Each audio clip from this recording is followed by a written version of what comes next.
lesión ósea en general generalizada y también lesión ósea solitaria.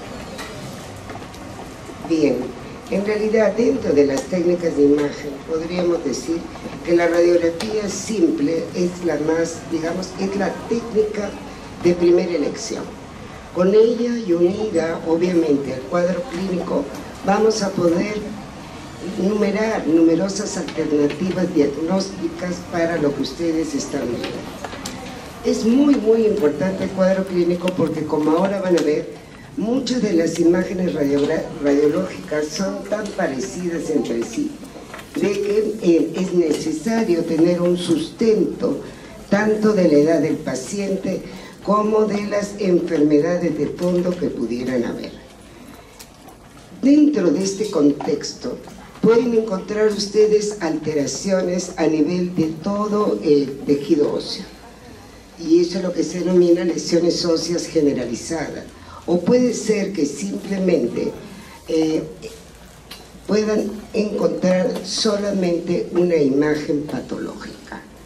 Dentro de las lesiones óseas generalizadas vamos nosotros en diferentes, en dos espectros, que son las lesiones con disminución de densidad, que es lo que le vamos a denominar osteopenia, contra aquellas en donde las lesiones van a ser dadas por un aumento de densidad. Pero, como repito, es importante que ustedes conozcan y analicen perfectamente al hueso, y como siempre digo, si tú no sabes ver cómo es un tejido normal, es muy difícil realmente ver lo patológico. Pero si miramos atentamente y reconocemos todas sus estructuras, ahí es donde ustedes van a detectar las anomalías. Entonces, las lesiones fundamentales que ustedes van a tener son lesiones con disminución de la densidad, que le denominamos osteopenia, lesiones con aumento de la densidad, que también podemos llamar lesiones osteoblásticas u osteoescleróticas, lesiones destructivas dadas por lo que conocemos con el nombre de osteolisis, como la que ustedes están viendo aquí a nivel de la región parietal, y otras alteraciones de la textura ósea. Tienen también las fracturas. Siempre, generalmente, cuando comenzamos a hablar acerca de tumores óseos, muchas veces estas recién se diagnostican cuando se produce una fractura. Esta fractura se conoce con el nombre de fractura patológica porque en ella no ha mediado ningún trauma. Otra de las cosas que nos van a ayudar es la aparición de reacción perióstica, como la que están viendo aquí, que lógicamente esto corresponde a una lesión maligna, o como esta, en donde observan una reacción perióstica compacta que les señala a ustedes de una lesión benigna.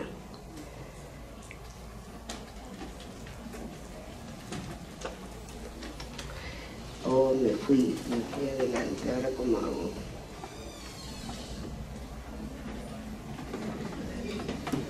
Muchas veces nos acostumbramos a hablar acerca de osteopenia. Cuando hablamos de osteopenia, siempre arguimos que todo es osteoporosis.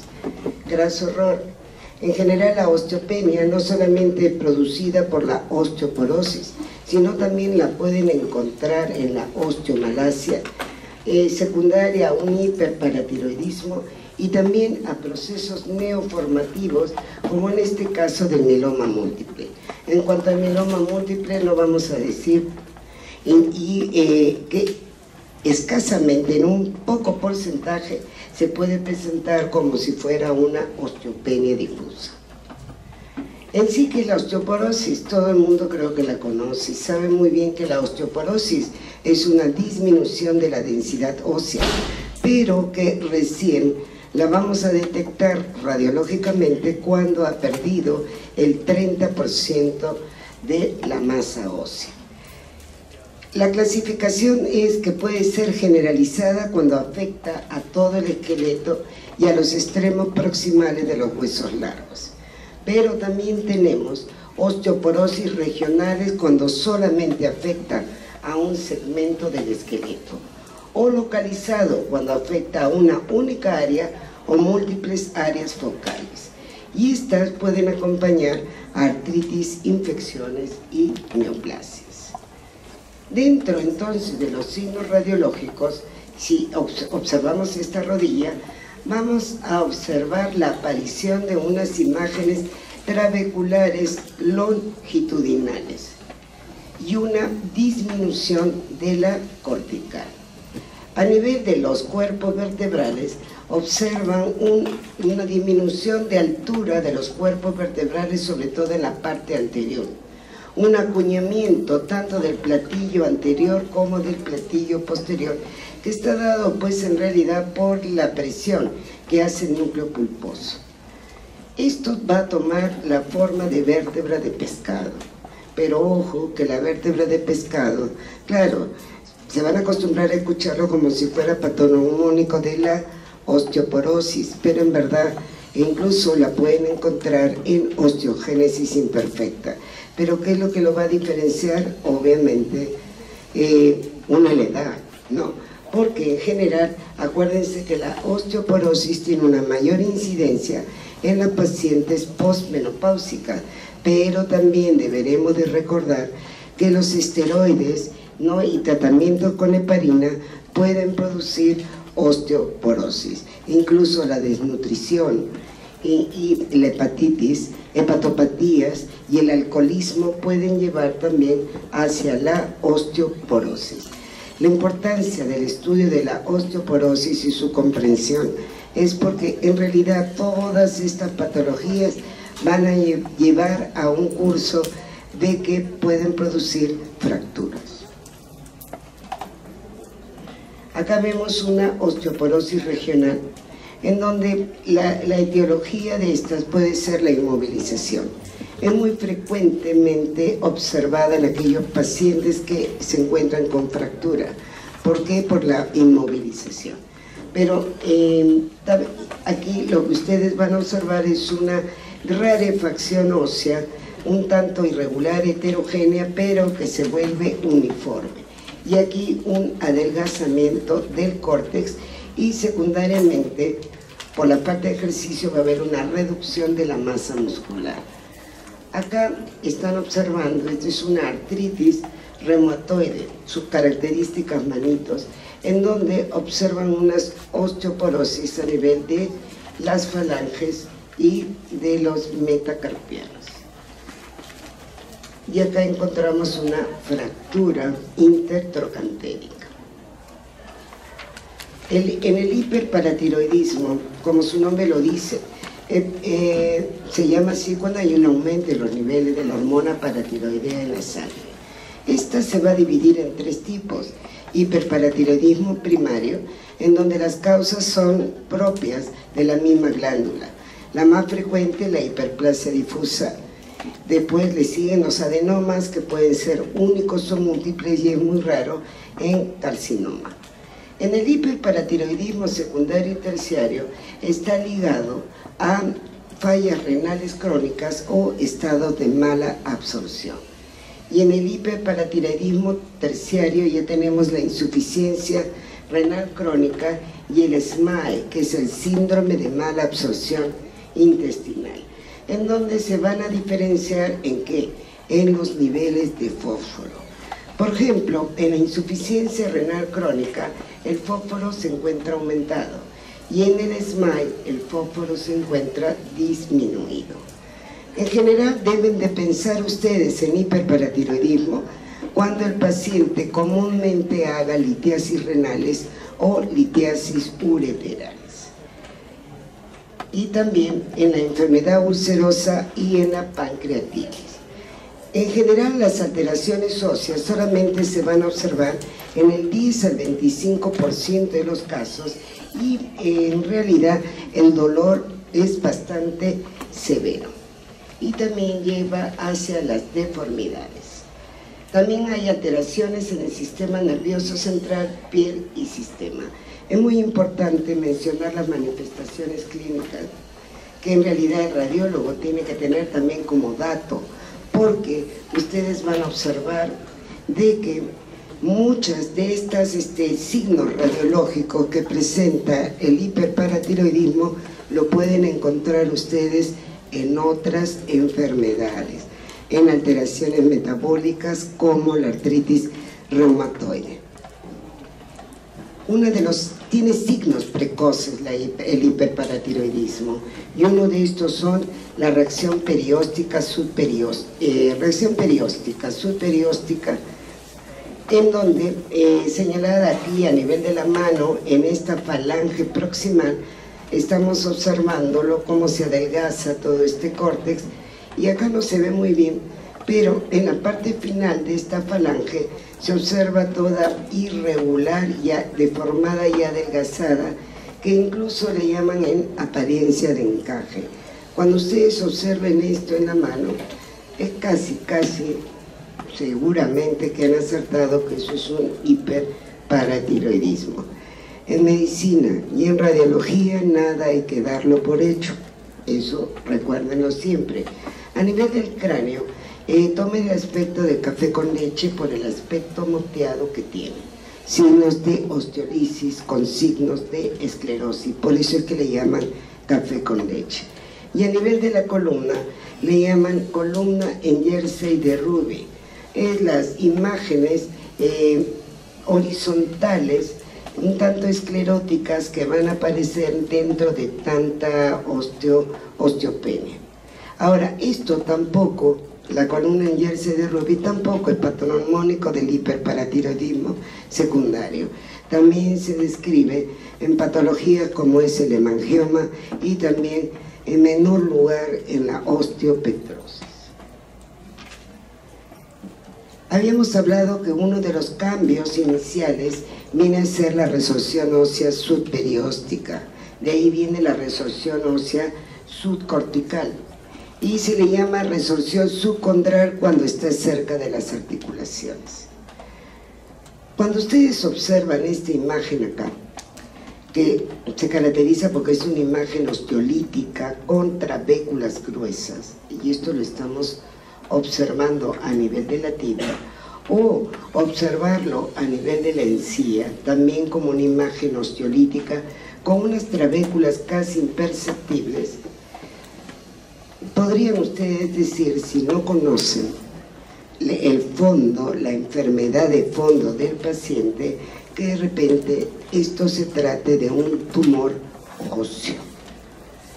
Graso error, y eso se daría pues realmente por la ignorancia del cuadro clínico del paciente. Por eso hay que tener mucho cuidado. La osteomalacia, llamada también raquitismo del adulto.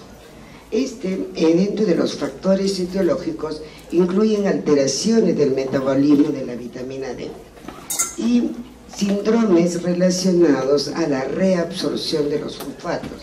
Entonces, esto quiere decir de que estaría producido por una deficiencia de calcio en la dieta, por una deficiente absorción de calcio y fósforo, y un síndrome de mala absorción intestinal dado por la enfermedad celíaca del Sprue o la ileitis regional, y otra causa es la ictericia obstructiva congénita. Y dentro de las causas renales tienen la acidosis tubular renal, en donde hay una excesiva excreción renal de calcio o fósforo, ya sea a nivel tubular o glomerular. También por anormalidades enzimáticas como la hipofosfatemia, degradación hepática, y también por algún tipo de inducción tumoral. Dentro de las manifestaciones clínicas de la osteomalacia tienen el dolor, bastante grave, sobre todo en los huesos de la pelvis, zona lumbar y en las piernas. Esto va a llevar a la deformación, incluso al arqueamiento de los miembros inferiores, y clínicamente lo deben sospechar cuando describen una cierta caminata que le llaman caminata en pato, la verdad. No sé, bueno, así es. Y también tenemos espasmos tetánicos y fracturas espontáneas. Acá tienen en esta radiografía una pelvis, donde se observa una disminución de la densidad ósea y también una disminución de la densidad en los extremos proximales. Es bastante frecuente también observar unas imágenes radiolúcidas transversales y que en verdad son simétricas y bilaterales y que salen en los extremos proximales de los fémures. Esto no llega a atravesar la cortical y se le conoce con el nombre de líneas de Lusser, o imágenes de pseudofracturas. Esto no quiere decir que por la desmineralización y la pérdida de la resistencia, esto en cualquier momento no se vaya a fracturar. Dentro de los aumentos de la densidad ósea, tienen a la osteopetrosis. Esta es una displasia hereditaria ósea, que en verdad para que se haga manifiesta deben de haberse casado con genes realmente dominantes. Dentro de los signos radiológicos tienen un cráneo aumentado de densidad a nivel de la base y característicamente hay un adelgazamiento del diploe y también hay una disminución de la neumatización de las encías mastoideas y de las encías maxilares. A nivel de la pelvis pueden observar ustedes una línea esclerótica que corre paralela a la cresta ilíaca. Y a nivel de las vértebras da la impresión de que hubiera una vértebra dentro de otra vértebra. Y a esto se le conoce con el nombre de vértebra en sándwich.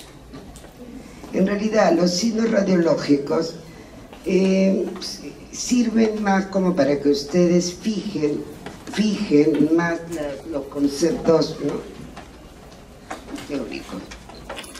Ahora, una de las cosas que, aparte de la osteopetrosis y de todas estas alteraciones óseas, que obviamente el que haya un aumento de densidad no quiere decir que este hueso sea más fuerte. Al contrario, estos huesos tienden a fracturarse constantemente. También vamos a poder observar calcificaciones de tejidos blandos y arterias. Y estos niños tienen manifestaciones neurológicas como son la ceguera y la sordera. La enfermedad de Payet. La enfermedad de Payet en realidad es una enfermedad que todavía de origen desconocido, pero se han enunciado varias teorías de estar relacionada con algunas infecciones virales tales como la rubiola. Lo cierto es que sí han visto que existe una condición hereditaria. Esta enfermedad afecta después de los 50 años y tiene como una característica el aumento de la densidad ósea. Ahora tiene dos fases, tiene una fase esclerótica y una fase osteolítica. A nivel, por ejemplo, de esta pierna, están ustedes observando estas dos fases. Esta es la zona esclerótica y adyacente a ella observamos una imagen osteolítica. A nivel del cráneo encuentran ustedes un ensanchamiento del diploe y aparecen unas imágenes como moteados, como copos moteados de algodón, es por eso que le llaman imagen en copos de algodón. Y una de las características de la enfermedad de Payet, por ejemplo, a nivel de la vértebra, es que también produce un aumento de su densidad y por eso que se le conoce con el nombre de vértebra de marfil, pero tampoco es patrón único de la enfermedad de Payet. Pero lo que sí lo va a diferenciar, por ejemplo, de la metástasis osteoblástica es que esta vértebra está, aparte de estar aumentada de densidad, está deformada y hay un aumento del tamaño de la vértebra. Acá, por ejemplo, tienen una metástasis osteoblástica. Las metástasis afectan a los huesos de dos formas. Dan una metástasis osteolítica, que significa destrucción ósea, o producen un aumento de la densidad ósea. Acá la están observando a nivel de, parece ser que fuera L3, ¿no es cierto? A esto se le llama también, como les digo, vértebra de marfil. Si la comparan con una vértebra de la enfermedad de Payet, la enfermedad de Payet, que es esta, miren, es bastante agrandada y más o menos como que ha perdido un poco más, ¿no?, la forma. Ahora, si ustedes observan en esta vértebra, hay una desaparición del pedículo derecho. Acá este es el pedículo es el ojo de la vértebra. Por eso nosotros cuando evaluamos una columna vertebral, aparte de ver la forma, el tamaño de los cuerpos vertebrales, los espacios intervertebrales y obviamente el reconocimiento de cada estructura de la vértebra, debemos fijarnos muy bien en los pedículos. Los pedículos son afectados durante la metástasis. Cuando esto es una esclerosis, ¿no?, del pedículo, el pedículo ha desaparecido y por eso es que se le conoce con el nombre de vértebra tuerta. Otra gran diferencia, ahora sí, entre la metástasis, por ejemplo, y el mieloma múltiple, es de que la metástasis, lo primero que afecta es el pedículo, mientras que el mieloma no. El mieloma afecta al cuerpo vertebral, lo que no quiere decir que después siga comiéndose la vértebra. Por ejemplo, el signo, ya una vez más son un montón de signos que hay en la radiología, cuando afecta el mieloma a una vértebra se le dice el signo de la galleta mordida, ¿no? Mientras cuando afecta solamente el pedículo, que corresponde a la metástasis, se le dice la vértebra tuerta. Como les decía, no es un diagnóstico patognomónico al observarlos. Me refiero a la vértebra de marfil. Lo pueden observar en niños en el sarcoma de Ewing, en el linfoma no-Hodgkin, neuroblastoma y en el méduloblastoma. Y en los adultos hablamos de Payet, de linfoma, metástasis ósea e infecciones osteoarticulares. El cáncer primario, que es el que da mayor frecuencia, incidencia de metástasis osteoblástica, es el cáncer de próstata. La osteopoiquilosis también es una alteración hereditaria. Está caracterizado por zonas de esclerosis con centros radiolúcidos que se distribuyen simétricamente.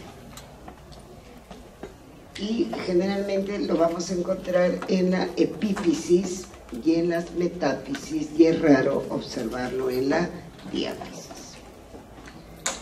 Y también tenemos de las esclerosis ya lesiones localizadas.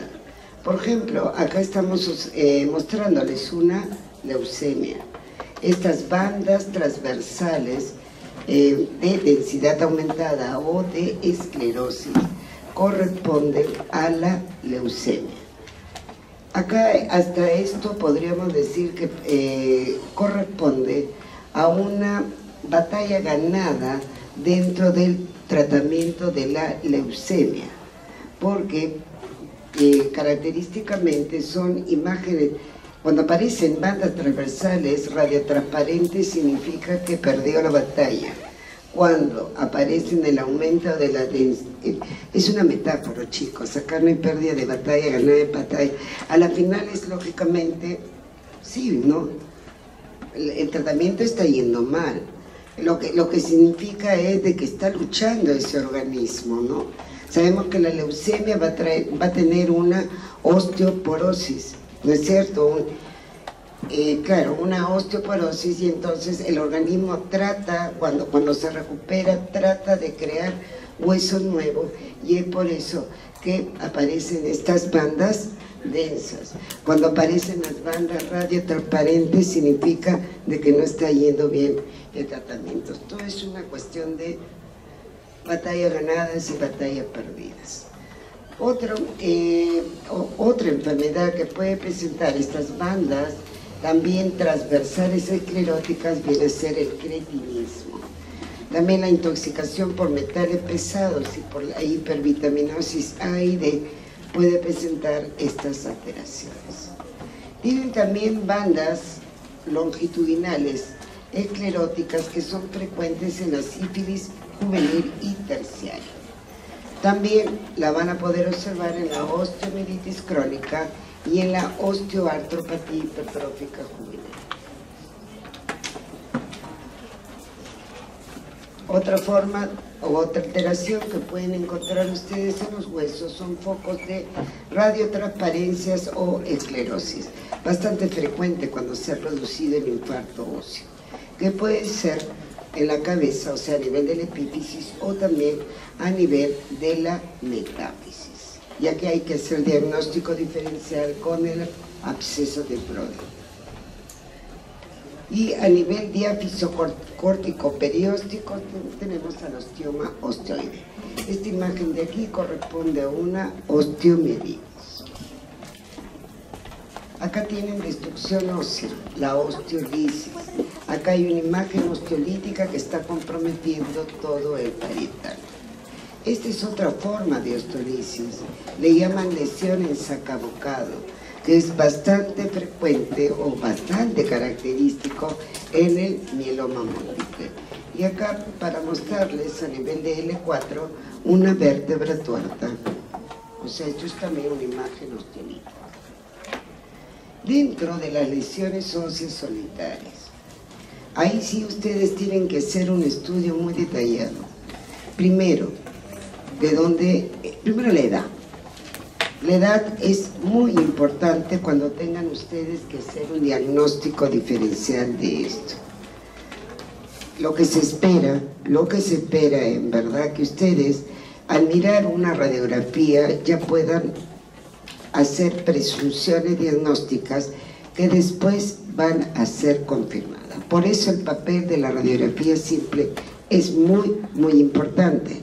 Mucho más, la tomografía computarizada también, porque nos ayuda a ver mejor si hay o no destrucción de la cortical y si hay invasión hacia las partes blandas cuando estamos hablando de tumores óseos, ¿verdad? Y lo otro, la resonancia magnética, que es bastante útil para el estudio de cartílagos, ligamentos, tendones, ¿no? Pero nuestra primera método, el cual nosotros entonces vamos a analizar, es la radiografía simple. En términos generales, entonces, podemos decir que la edad juega un papel muy importante en esta disquisición diagnóstica, ¿no? Siempre hay que pensar, los tumores benignos van a ser más frecuentes durante la primera etapa de la vida, mientras que las metástasis son más frecuentes a partir de los 40 años. Por ejemplo, antes del primer año es bastante frecuente observar las metástasis por neuroblastoma, y del 1 a 10 años pueden encontrar ustedes sarcoma de Ewing y el osteosarcoma. Acá tienen ustedes también que, en verdad, si no supieran ustedes la edad, podrían decir que esto se trata de un osteosarcoma, ¿no? Pero acá lo característico primero, aparte de la edad, es la localización. ¿Por qué? Porque, por ejemplo, el tumor de Ewing generalmente se origina a partir de la diáfisis, mientras que el osteosarcoma es de origen metafisial. En cuanto a la localización, en general las metástasis van a sentar en huesos de médula roja, como la pelvis, como la columna vertebral, mientras que los tumores primitivos, ya sea osteosarcoma, ya sea Ewing, fibrosarcoma, condrosarcoma, todos ellos asientan generalmente en huesos largos. Según el tamaño, ustedes pueden discernir si se trata de un tumor benigno o maligno. Los tumores benignos más frecuentemente miden menos de 6 centímetros, como por ejemplo aquí que estamos viendo un osteomosteoide, ¿no? Que vemos una zona osteolítica y dentro de ella vemos una lesión esclerótica. Y acá estamos viendo un osteosarcoma en donde está comprometiendo 2/3 inferiores, ¿no? A partir de la metáfisis está creciendo hacia arriba. Y miren también la reacción perióstica. En verdad, para que ustedes digan esto es benigno, si esto es maligno, son una serie, un conjunto de signos que son los que los van a enmarcar hacia la benignidad y la malignidad. Ahora, no todo lo que vemos nosotros acá, por ejemplo, en este osteosarcoma, ¿no es cierto? Es esta lesión, mejor dicho, toda fea, heterogénea, permeativa, va a ser también osteosarcoma. No, nos falta la parte clínica. Recuerden, la osteomielitis nos puede jugar malas pasadas y por eso es tan importante de que dentro de su solicitud de radiografía haya un pequeño resumen de la historia clínica. ¿Okay? Ahora, claro, sí hay forma de también saber si es una osteomielitis o un osteosarcoma, y eso nos lo va a dar ¿quién? La reacción perióstica, ¿no? Es característica las reacciones periósticas de los procesos benignos que los diferencian de los procesos malignos. Ay, Dios. A ver. La velocidad de crecimiento. Eso también es una cosa muy importante. En general, los tumores benignos crecen de lento hacia moderado, mientras que los tumores malignos van de moderado a rápido. Dentro de la localización en el hueso, y eso también nace de la epífisis, nace de la metáfisis, nace de dónde, de la diáfisis. Se sabe muy bien que, por ejemplo, y no es el único, el tumor de osteosarcoma, como les mencionaba, nace y es de origen metafisiario, ¿no? Pero también tenemos otros tumores que también son de origen metafisiario.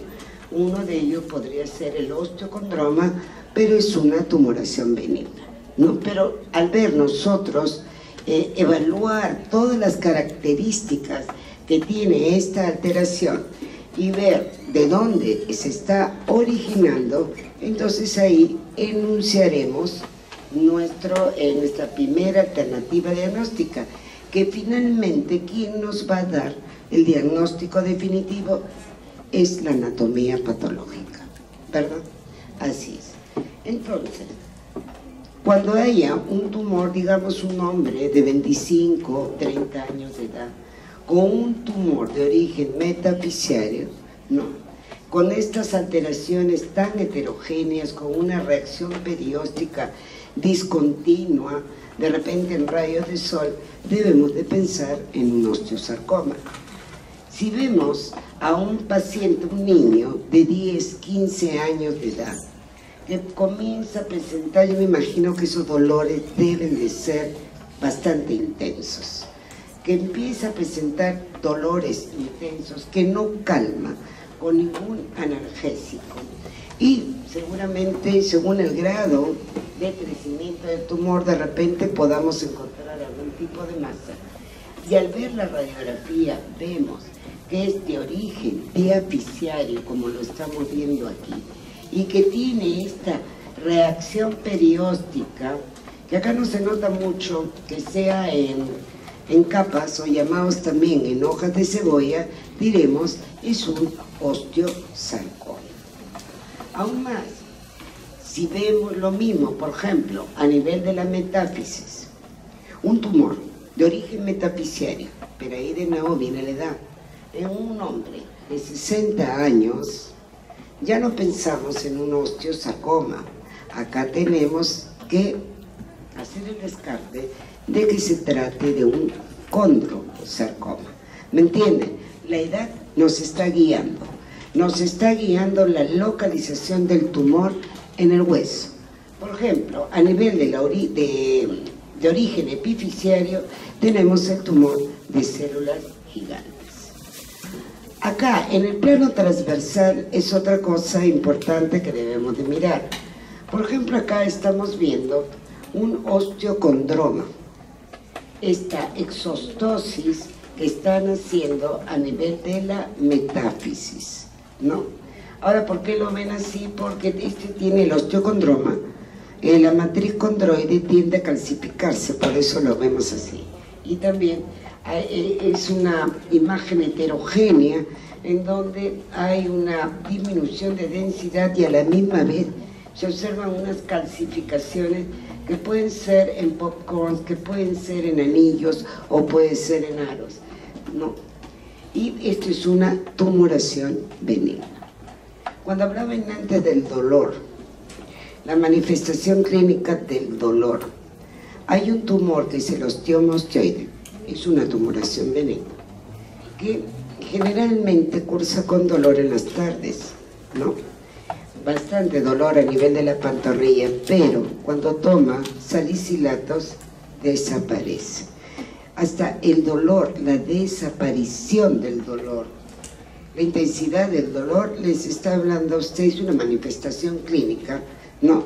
Que también los puede llevar a enrumbar, ¿no?, hacia la benignidad o malignidad.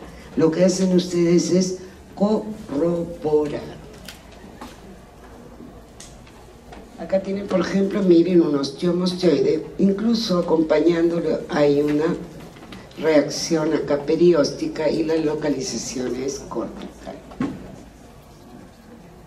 Ahora, entonces cuando analizamos una lesión ósea solitaria, lo que vamos a ver es, ¿hay cambio o no en la arquitectura interna? Si es una lesión destructiva, le decimos osteolisis. Si es una lesión productiva, es osteoblástica. Y acá tienen una imagen osteolítica, osteoblástica, lesión blástica. Los márgenes. Es muy importante observar los márgenes, que también corresponden a zonas de transición. Los márgenes son definidos o no son definidos. Un margen definido obviamente habla de una lesión benigna. Cuando no es definido habla de una lesión maligna. E incluso hablan de una zona de transición. Cuando la zona de transición es estrecha habla de una lesión benigna. Y cuando es ancha habla de una lesión maligna. O no hablemos de lesión maligna, hablemos de una lesión más agresiva. Porque ahí nos vamos a confundir. Si yo digo maligna, porque puede ser una osteomielitis, que es una lesión agresiva. Ahora, dentro de los patrones radiográficos que ustedes pueden encontrar, tienen el patrón geográfico, el apolillado y el permeativo. Estos tres patrones les está hablando también acerca de crecimiento. Por ejemplo, acá en este calcáneo están observando una imagen radiolúcida con un borde esclerótico. Esto les está hablando de que existe una clara diferenciación entre ¿qué?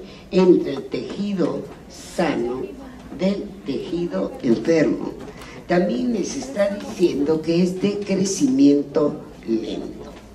Ahora, este patrón geográfico entonces se divide a su vez con borde esclerótico, como lo estamos viendo acá, sin borde esclerótico, que correspondería también a una lesión en sacabucao porque no tiene borde esclerótico, lo podrían ver no solo en el mieloma, sino también en el granuloma eosinófilo. Y esto te está hablando también de un crecimiento un poquito más agresivo. Acá tienen un tumor de células gigantes, miren la imagen osteolítica, pero sin mucho borde esclerótico como lo hemos visto en la anterior radiografía. Y acá tienen un quiste óseo. El quiste óseo es una tumoración benigna, ¿no?, de localización central, y miren, tienen la imagen radiolúcida con escasamente borde esclerótico, pero que tiende a insuflar el hueso. muchas veces se descubren los quistes óseos por alguna fractura, pero una fractura sin mucha etiología, ¿no? Son fracturas patológicas. Y acá tiene una lesión geográfica con bordes realmente, miren, mal definidos.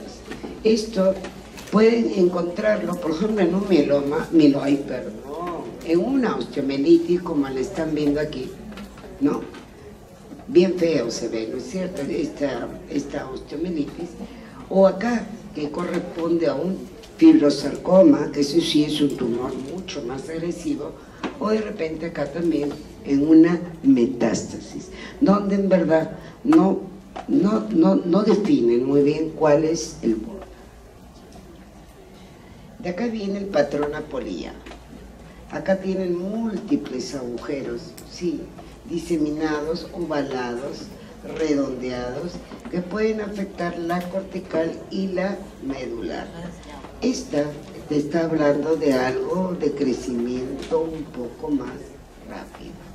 Miren aquí, y ahora de nuevo viene la osteomelitis, famosa osteomelitis, donde se observa también este patrón apoliado. Múltiples imágenes ovaladas, osteolíticas, ¿no? Y realmente no se observan los bordes.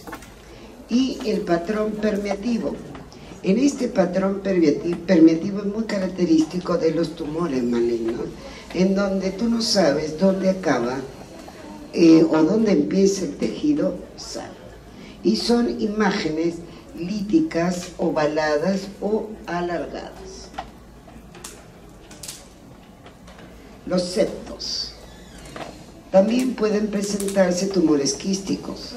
Hay algunos que no tienen tabiques, como es el quiste unicameral. El quiste simple del hueso no tiene tabique. Pero hay otros que se van a presentar como este, que es un fibroma condromixoide, que tiene unos septos gruesos. O como este, el quiste aneurismático, que tiene unos septos tan delgaditos, tan y horizontales, que difícil, yo creo que tendríamos que verlo mejor con una tomografía. O el tumor de células gigantes, que también tiene unos septos bastante delgados. Uno característicamente, un tumor quístico con septos en rueda de carro, o también llamada en panal de abeja o en columna de Rubik, acuérdense que es el hemangioma. Ahora, dentro de la reacción perióstica, este es un elemento clave. Nos ayuda bastante para diferenciar lo que es un tumor benigno de un tumor maligno. En general, los tumores benignos van a presentar reacciones periósticas de tipo compacto. Estas pueden ser delgadas, pueden ser gruesas, pueden ser ondulantes, y eso más o menos te va dirigiendo a qué patología puede ser. Por ejemplo, en la osteomelitis, volvemos a la osteomelitis, esta es una osteomelitis, va a presentar, miren acá, una reacción perióstica, acá. Presenta una reacción perióstica un tanto densa en forma elíptica, pero es una reacción perióstica continua. Las varices también pueden presentar reacción perióstica, pero estas son ondulantes también. Miren la de acá del tumor de Ewing. El tumor de Ewing presenta una reacción perióstica que puede ser lamelar, mejor dicho, en capas múltiples, por eso que le llaman en hojas de cebolla. O puede ser espiculada, miren, espiculada, o en cabellos erizados que se observan en la talasemia. O en esta, que le llaman compleja en rayos de sol, que se observa en el osteosarcoma. O sea que tenemos reacciones periósticas continuas y reacciones periósticas interrumpidas. Las reacciones periósticas interrumpidas son más propias de tumores malignos, excepto el triángulo de Kottmann. Este famoso triángulo de Kottmann no solamente se observa en tumores malignos, también se puede observar en hematomas o abscesos y se caracteriza porque la radiación perióstica se eleva. Y otra que es propia también de procesos benignos viene a ser la radiación perióstica en contrafuertes, en donde se forma, la verdad que fue bien difícil fue encontrar, no encontré una imagen de contrafuerte, ¿no? Pero es una formación de callo, formación de hueso exuberante en los extremos de la lesión, pero corresponde a naturaleza benigna. En cuanto a la matriz tumoral, los tumores son ¿de dónde? Son de condrocitos, son osteoides, según eso, según puede ser fibroso, ¿no? Puede ser vascular, hematopoyético, pero los que van a dar, digamos, o se pueden observar en una radiografía, son los de tejido osteoide o de tejido o de los condrocitos. Son los que les van a dar la opacidad y las calcificaciones. Por ejemplo, aquí antes hemos visto un osteocondroma, ¿no? Que es una exostosis metafisiaria, en donde, repito, las calcificaciones pueden ser en palomitas de maíz, pueden ser en anillo o pueden ser puntiformes, mientras que la del osteosarcoma es mucho más densa, ¿no? Son calcificaciones algodonosas, pero no solamente la pueden observar en el osteosarcoma, sino también el osteoblastoma, que es una tumoración benigna. Ahora, masa de partes blandas. Obviamente, el hecho que haya una masa de parte blanda quiere decir que ha roto la cortical. Esto ya es una confirmación de la malignidad del proceso. Lo ven en osteosarcoma, en las metástasis, y acá vemos más osteosarcoma. Y nada más, chicos. Espero que hemos acabado. Espero que los ayude en algo, pero recuerden una cosa: cuadro clínico, edad, es muy importante, porque si no van a andar perdidos. De repente le dicen a una paciente que tiene osteosarcoma cuando es otra cosa, y nunca hay que hacer sufrir a un paciente antes de la hora.